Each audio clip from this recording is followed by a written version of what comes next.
Okay, Assalamualaikum, salam sejahtera anak-anak. Selamat bertemu kembali bersama Cikgu Syam. Okay, di dalam dunia matematik, jom belajar matematik bersama Cikgu Syam. Okay, so pada video kali ini kita akan pergi kepada matematik tingkatan 2. Okay, bab 9, laju dan pecutan. Okay, dan kita akan fokus kali ini pada subtopik 9.1, laju. Kita lihat dulu sedikit pengenalan bab ni ya. So, dalam bab ni kita akan mempelajari dua subtopik yang besar sahaja ya, iaitu 9.1 laju dan 9.2 pecutan. Rangkai kata ya. So, laju, speed, jarak, distance, masa, time, unit, pecutan, acceleration, pecutan, deceleration, laju purata, average speed, laju seragam, uniform speed, laju tak seragam, non-uniform speed, pegun, stationary ya. Okey, bahasan silam. Galileo Galilei ialah saintis pertama yang mengukur kelajuan sebagai jarak per masa ya. Jadi untuk maklumat lanjut tentang perkara ini boleh scan QR code ni atau masuk laman web di bawah. Maslahat bab ni, kenapa kita kena belajar bab ni ya? So ilmu dalam bab ini kita boleh aplikasikan dalam bidang kerjaya seperti kejuruteraan, otomotif, angkasawan, bidang kajian fizik, sukan, astronomi dan sebagainya ya. Okey, kita lihat gambar ni ya. Jadi perhatikan beberapa aktiviti dalam kehidupan harian kita. Kesemua aktiviti ini melibatkan laju. Perubahan laju juga berlaku apabila wujud aktiviti pergerakan ya. Azizul Hasni Awang ni lah ya. Ialah seorang pelumba basikal trek profesional negara. Beliau telah melakukan pecutan pada pusingan akhir dan telah menjuarai kejohanan berbasikal trek dunia di Hong Kong bagi acara Kerin lelaki pada 13 April 2017. Okey, aktiviti kreatif. Tujuan memperkenalkan laju dan pecutan, 3 set kereta kawalan jauh, jam randek, trek perlumbaan dan whistle ya. So, ini kalau ada masa kita boleh buat nantilah apabila kita bersemuka di sekolah. Okey, pilih 3 orang murid, setiap orang murid tapi kalau nak try kat rumah dan ada benda-benda ni boleh try ya. Satu set kawalan kereta jauh yang sama. Okey, bacalah 3, 4 dan 5 ya. Yang penting nombor 5 lah. Apakah hubungan antara masa, laju dan pecutan dengan kemenangan kereta kawalan jauh tersebut? Bincangkan. Itu yang penting ya. Okey, so kita pergi pada 9.1 laju ya. 9.1.1 laju sebagai satu kadar. Apa standard pembelajaran dia ya? Menerangkan maksud laju sebagai satu kadar yang melibatkan jarak dan masa. Cuba kita perhatikan di belakang sebuah lori atau bas persiaran kita mesti akan nampak tanda ni kan, tanda ni. Apa tu? Terdapat simbol had laju bagi setiap kenderaan. Ini adalah simbol had laju. Maksudnya dia tak boleh melebihi had laju yang ditulis. Kalau awak rasa dia melebihi, kita boleh report ya. Apakah maksud simbol tersebut? Apakah akibat yang akan berlaku sekiranya pemandu tidak mematuhi arahan simbol itu ya?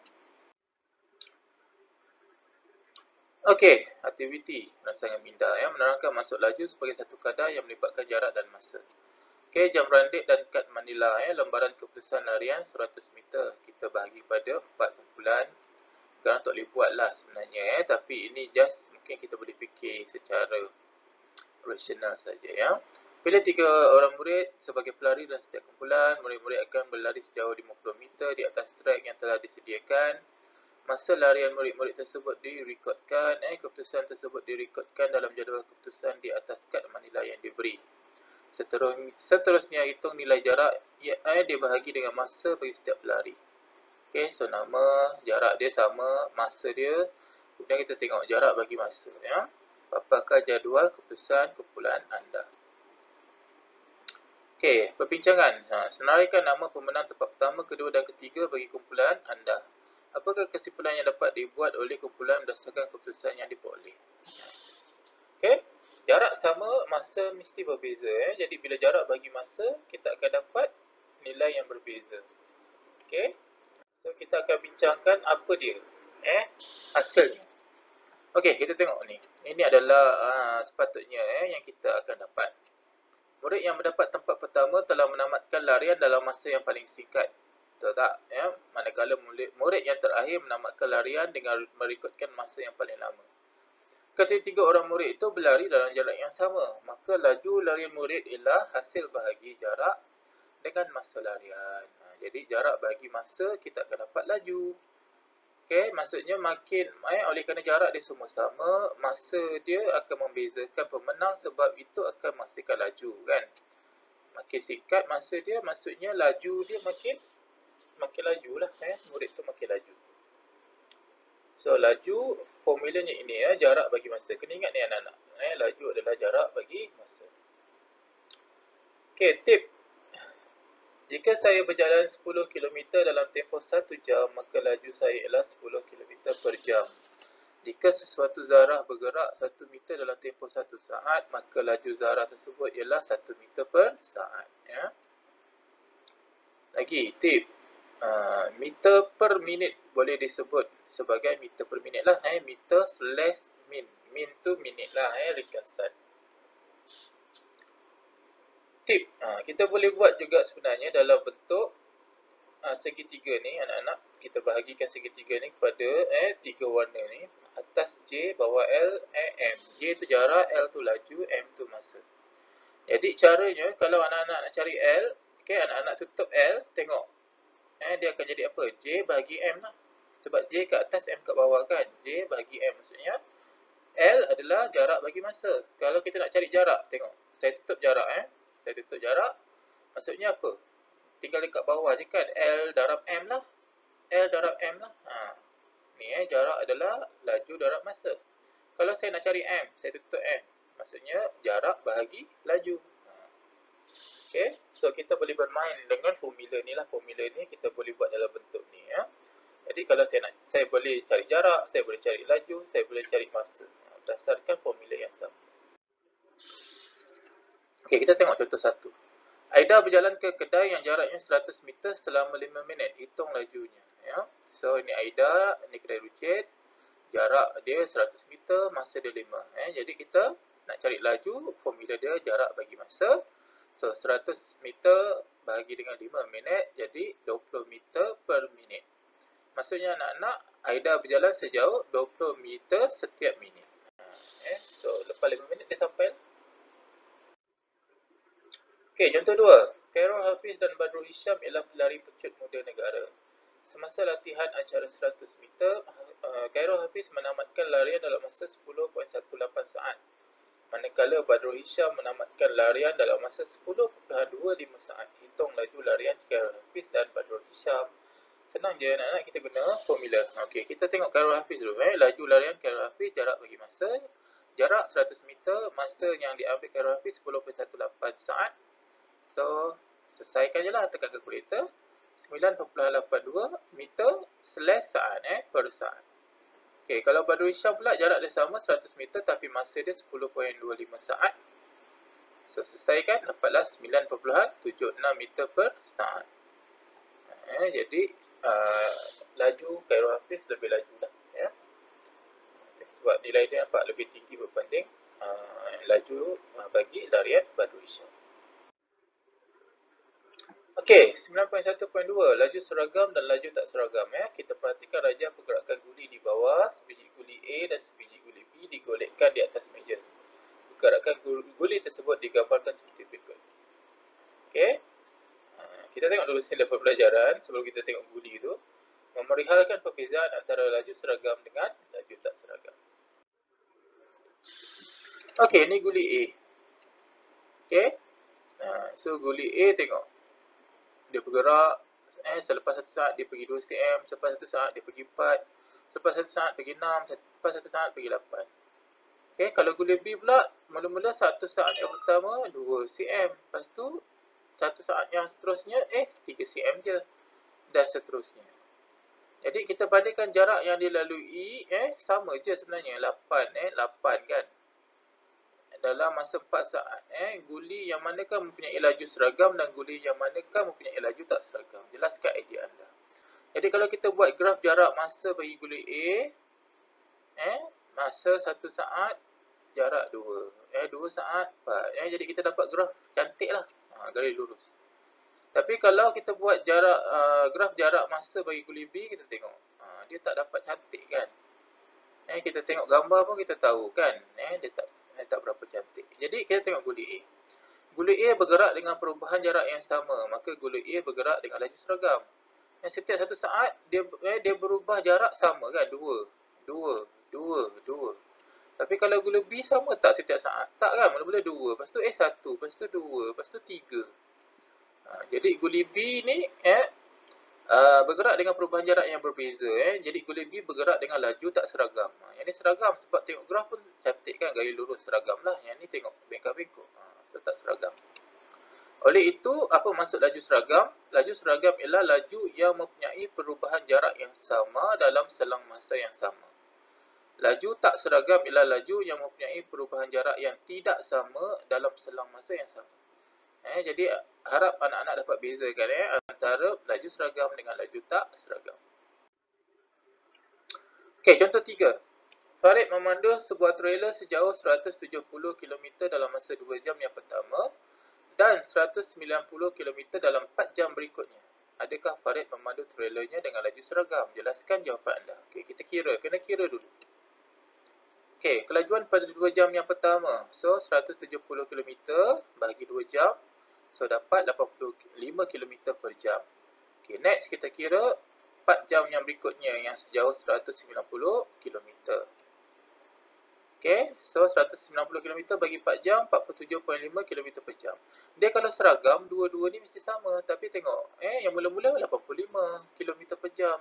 Yang seterusnya jadi 47.5 km per jam. Maka kesimpulannya, kelajuan trailer tersebut adalah tak seragam lah. Sebab tak sama laju dia. Kalau laju dia sama, seragam. Okey, kilometer /J ni boleh juga kita tulis sebagai kilometer per J. Atau kilometer J kuasa negatif 1. Ini 3 cara yang kita tulis. Boleh tiga-tiga ni sama maksud. Kilometer per jam, kilometer per jam, kilometer per jam juga. Okey. Okey, jom fikir. Lukis graf jarak masa daripada graf tersebut, buat kesimpulan tentang laju seragam dan laju tak seragam. Okey, anak-anak boleh try buat graf untuk jadual atas, buat graf untuk jadual bawah. Tengok kalau dia graf dia garis lurus, dia seragam. Kalau bengkok-bengkok macam tadi, dia tak seragam. Boleh try. Okey, contoh 4. Main golf. Cik Mahes memukul bola golf dari tiang P ke tiang S melalui tiang Q dan tiang R dan tiang R. Adakah kelajuan bola golf itu mempunyai laju seragam? Jelaskan jawapan anda. Jadi kita kena kira setiap ni lah. P pergi Q 40 meter per 2 kan. Q pergi R 70 meter per 3.5. R pergi S 60 per 3. Jadi kita tengok adakah laju sini, laju sini, laju sini sama. Kalau sama dia seragam lah. Kalau dia tak sama dia tak seragam. Okey, kita lihat. Ini yang tadi yang pertama. So 20 meter per saat. R ke S 20 meter per saat juga. Q ke R 20 meter per saat. Tengok tiga-tiga sama kan. Jadi bila tiga-tiga sama maksudnya kelajuan bola golf tu adalah seragam. Hebatlah Cik Mahes tu. Dia boleh kekalkan kelajuan yang sama atau seragam tu tadi. Okey, 9.1.3 laju purata. Standard pembelajaran melaksanakan pengiraan yang melibatkan laju dan laju purata termasuk penukaran unit. Okey, pertimbangkan perjalanan kereta api elektrik ETS dari Kuala Lumpur ke Butterworth. Kereta api itu akan bergerak dengan laju tak seragam.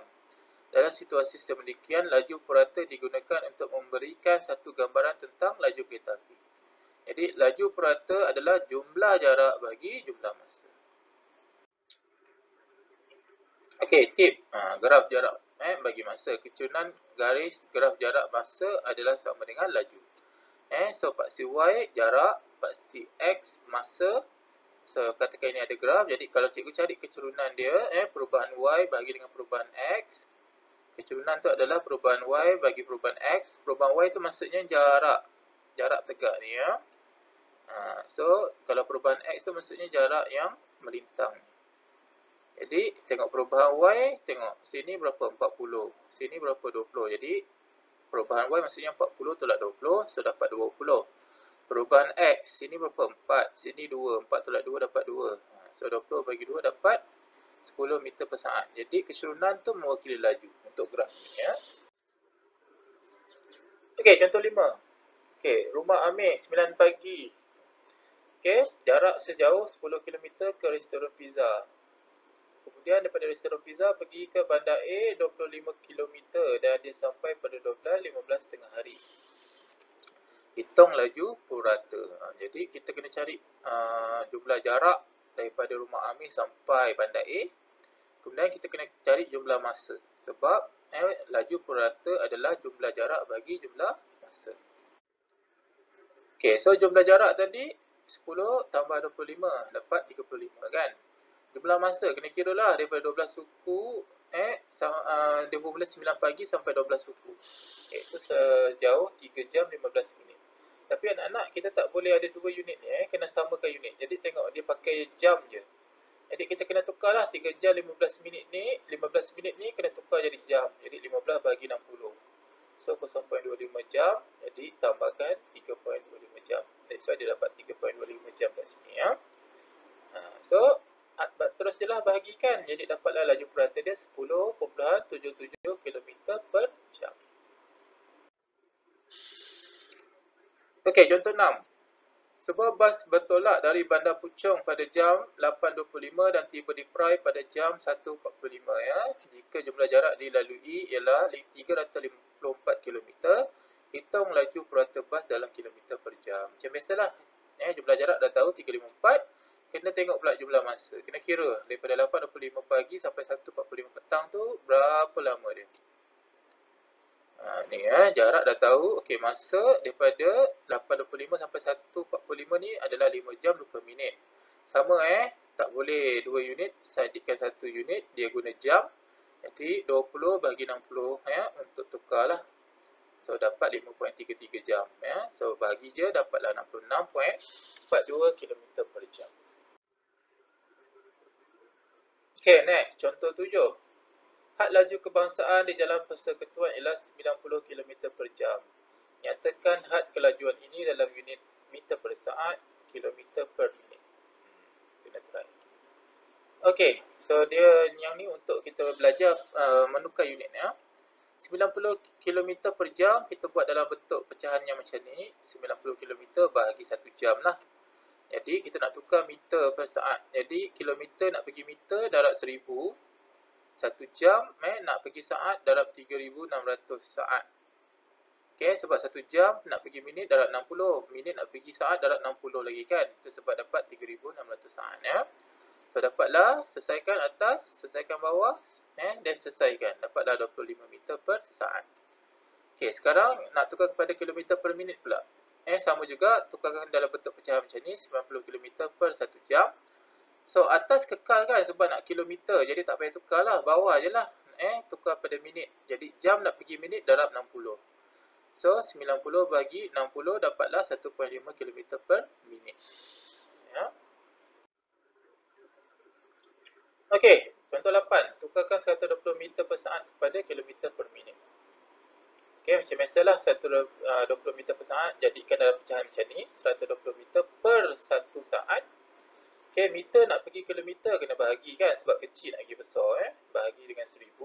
Saat nak pergi minit pun sama, kena bahagi 60 minit sebab saat kecil, minit besar. Ingat kalau kecil nak pergi besar bahagi. Kalau besar nak pergi ke kecil darab kan. Jadi dapatlah 0.12 km per 0.017 minit. Selesaikanlah bahagikan dapatlah 7.06 km per minit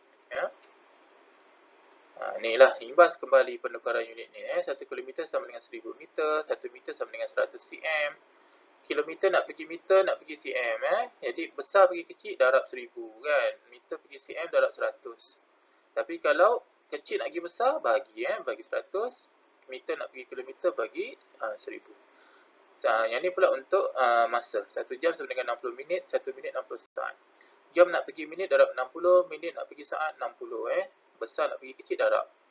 Kecil nak pergi besar bahagi. Bagi 60 bagi 60. Ini kena ingatlah nota ni Okey. Next, contoh 9. Carmilla telah memenangi pingat emas dalam acara triathlon wanita. Beliau memulakan acara dengan berlari sejauh 10 km, diikuti dengan acara renang sejauh 1500 meter dan diakhiri dengan 40 km acara berbasikal. Dengan masa selama 1 jam 56 minit untuk keseluruhan pertandingan itu, hitung laju purata dalam kilometer per jam bagi seluruh acara itu. Maksudnya anak-anak, jarak tu kena jadi dalam kilometer, masa kena dalam jam sebab unit laju purata yang dia nak kilometer per jam. So laju purata jumlah jarak bagi jumlah masa kan. Jadi 10 km tambah 1500 meter tambah 40 km bagi dengan 1 jam 56 meter. Okey, jadi yang 1500 meter ni kena jadi kilometer ni lah. 1500 bagi 1000 So dapat 1.5 km. Jadi atas semua dah km. Okey, yang bawah 1 jam 50 minit kita nak kena jadi jam je. So macam ni lah cara dia. Tambah 56 minit tu, so bagi dengan 60 untuk jadi jam, jadi dapat 1.93 jam. So tambahkan yang atas 51.5 km, bawah 1.93 jam, bagikan dapat dah 26.68 km per jam.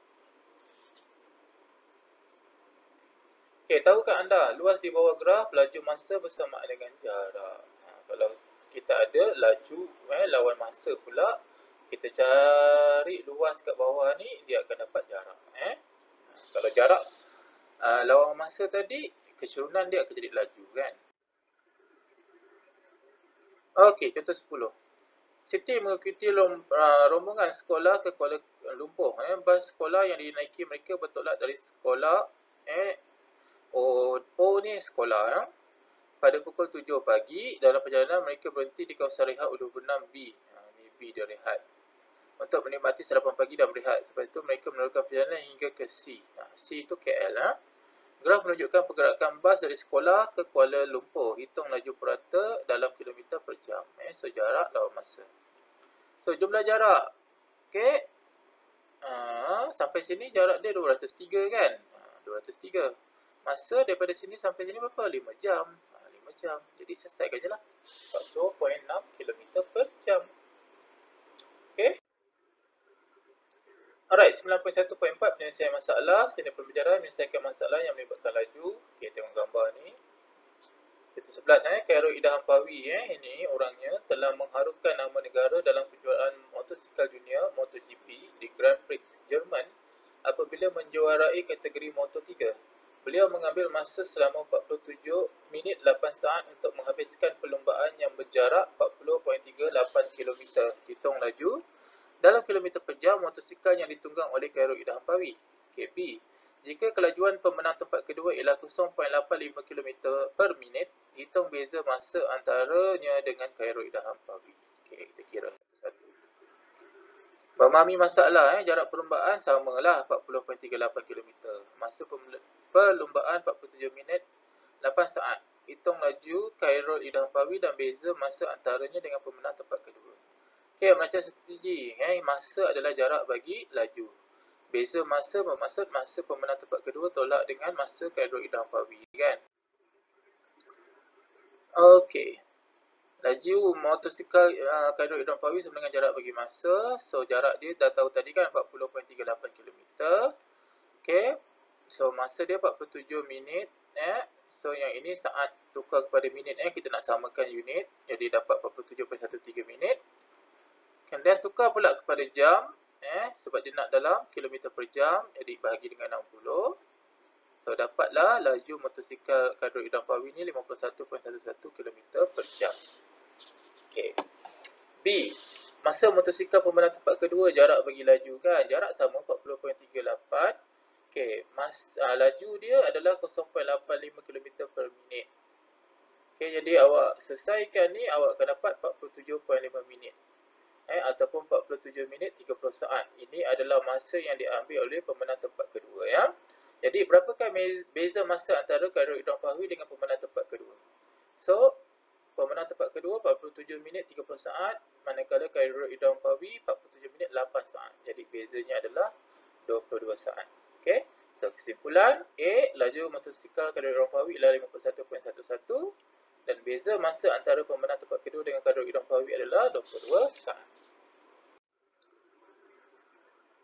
Okey, contoh 12. Encik Tan memandu kereta dengan purata laju 103 km per jam dari Kuala Lumpur ke Skudai.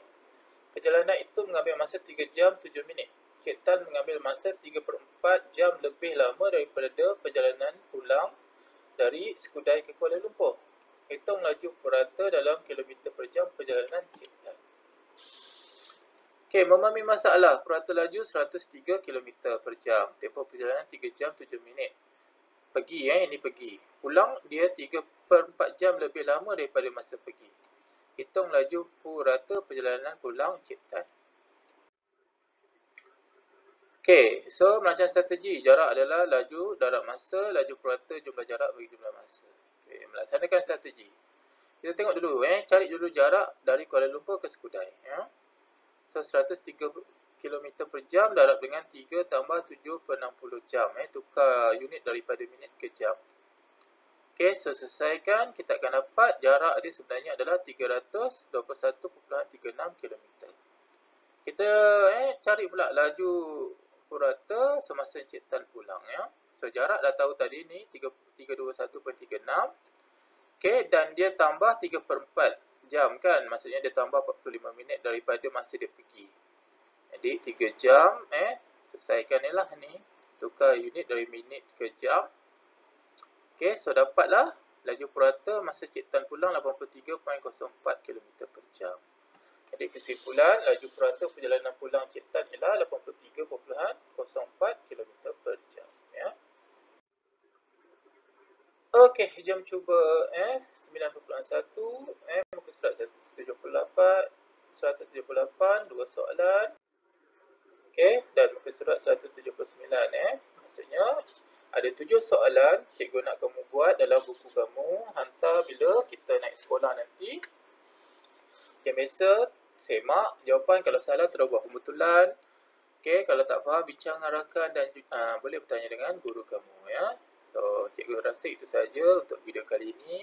Selamat berjumpa lagi pada video akan datang. Assalamualaikum. Bye-bye.